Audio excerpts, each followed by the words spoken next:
na vida comunitária e em sociedade, ou altera muito pouco, eles renunciarem ou não também não muda nada. Esse é o grande problema. O problema desse esvaziamento de autoridade e de poder é o fato de que tudo é possível de ser feito porque nada é cobrado e ninguém se sente responsabilizado por coisa alguma. Bom, todos os vereadores citados, todas as autoridades citadas no programa de hoje estão com as portas mais do que abertas para se sentarem aqui, debaterem com a gente, se defenderem, exporem um outro lado. Mas enquanto ninguém se manifesta, a gente faz o nosso debate do jeito que a gente está vendo a cidade, do jeito que a gente está vendo a coisa pública na cidade. Agora, sociólogo, voltando à questão da família, deixando a política partidária de lado e partindo para a política familiar.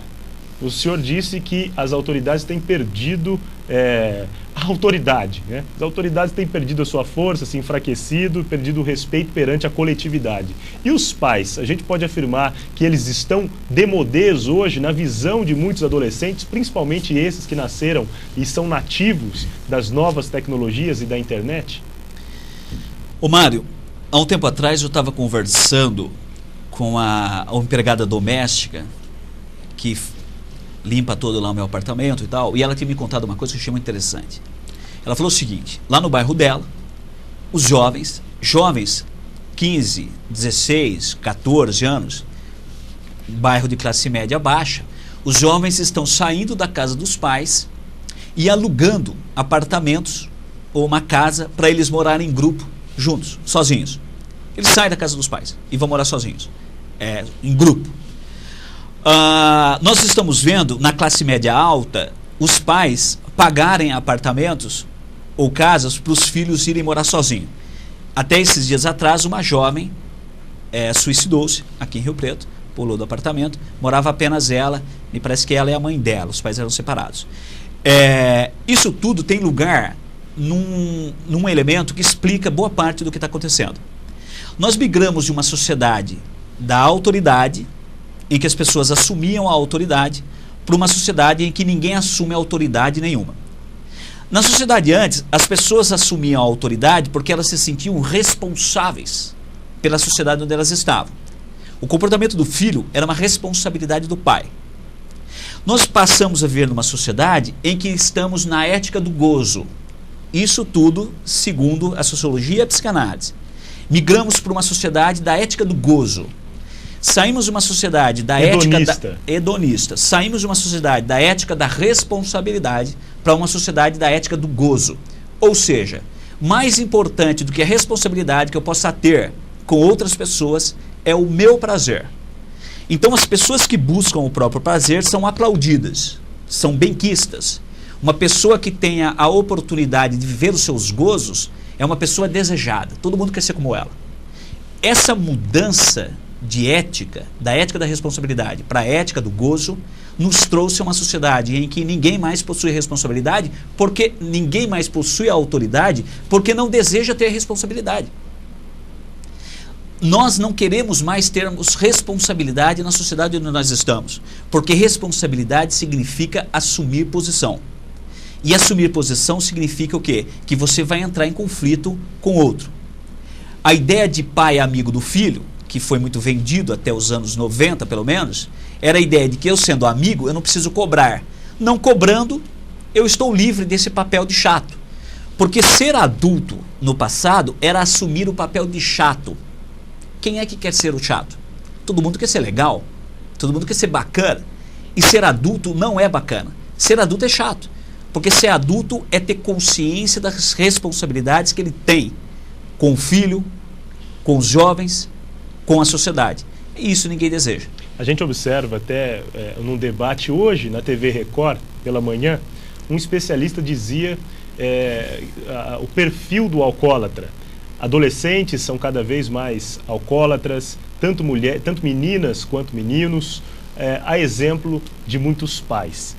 Hoje o adolescente, a gente pode dizer que ele fala uma língua, a escola fala outra e o pai uma outra completamente diferente? Não, está todo mundo falando a mesma língua. Todo mundo quer ser jovem, bonito, agradável e bacana. Todo mundo quer ser.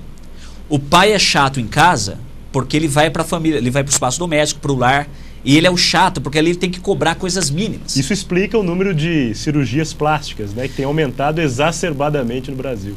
Todo mundo quer ter o perfil adolescente. Corpinho magrinho, né, bonito, com a pele esticada, cabelo bacana, com aquela roupa, aquela vestimenta tipicamente adolescente. Está todo mundo falando a mesma linguagem. Essa coisa da bebida e do alcoolismo que você citou, é impossível não ser alcoólatra no Brasil. Aliás, nós estamos vivendo uma sociedade em que os adultos estão aceleradamente sendo alcoólatras. Hoje o índice de alcoólatras no Brasil, entre os adultos, passa de 50%.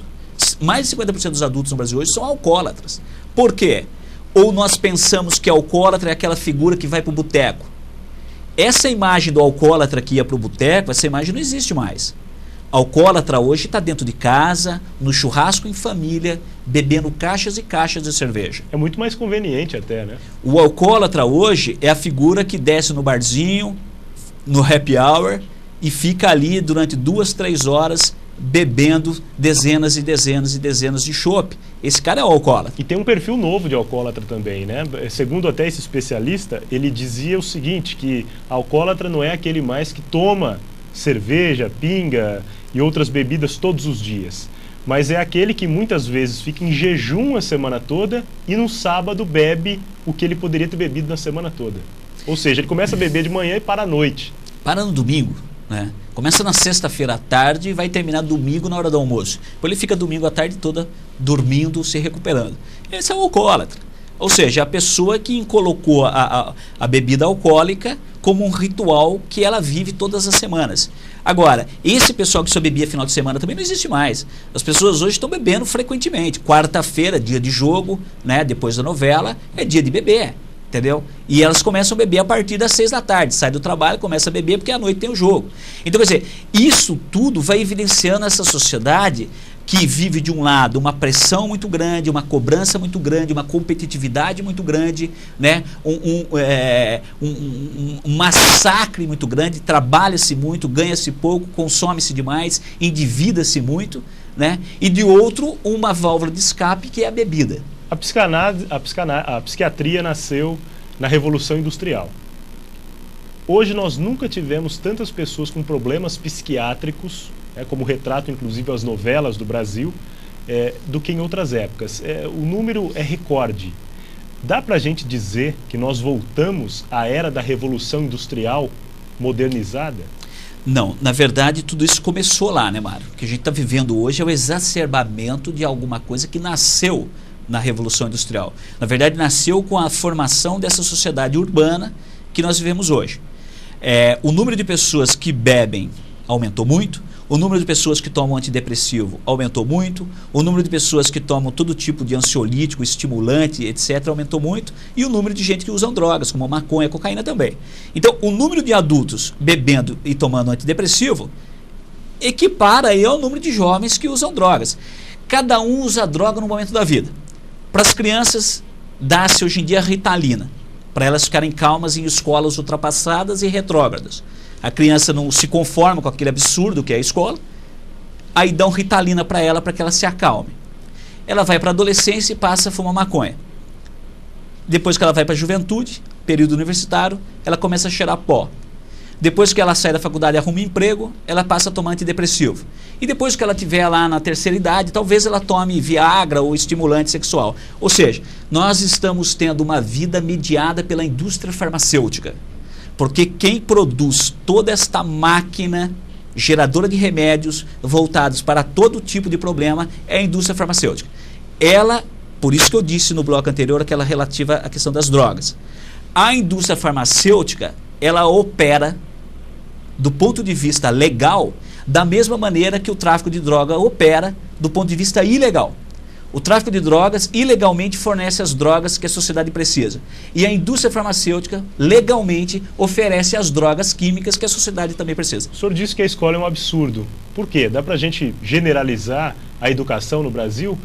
A educação ela tem andado em caminhos diferentes daquilo que a criança, daquilo que o jovem precisa? Ela está desatualizada? Mas o senhor responde isso para a gente no terceiro bloco. Eu vou agora para um breve intervalo. Você pode ligar e participar do programa de hoje no 3212-2829. É um minuto só, a gente volta daqui a pouco com mais debate sobre sociologia e família no século XXI.